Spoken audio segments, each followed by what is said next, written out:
Welcome back. One final point before we go tonight. Remember when Senate Democrats held late-night protests to stand with the 30 million Americans who lost their health insurance plans because of Obamacare? Yeah, me either.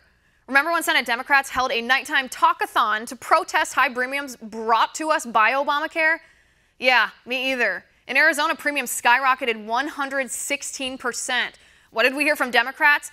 Obamacare just needs tweaking, they say.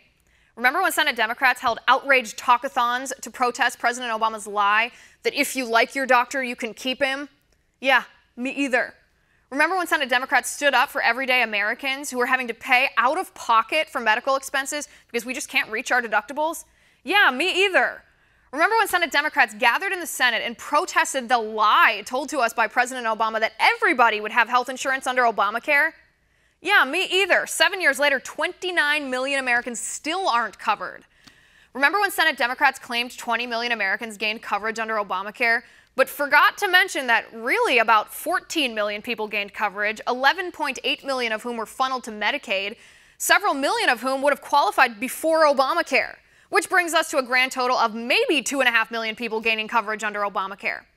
Remember when Senate Democrats called for Obamacare to be crafted publicly instead of behind closed doors? Yeah, me either. Funny how now they want Republicans to debate publicly when they didn't incorporate a single Republican idea into Obamacare in the first place.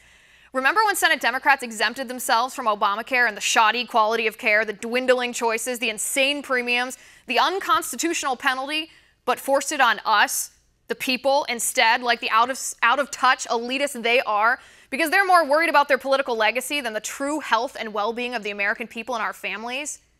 Well, yeah, I do remember that part. And that's my final point. You can reach me on Twitter at Liz_Wheeler. If you liked the show, please send me an email at oann.com/contact. In the meantime, catch us here tomorrow at 9 p.m. Eastern. And until then, have a good night.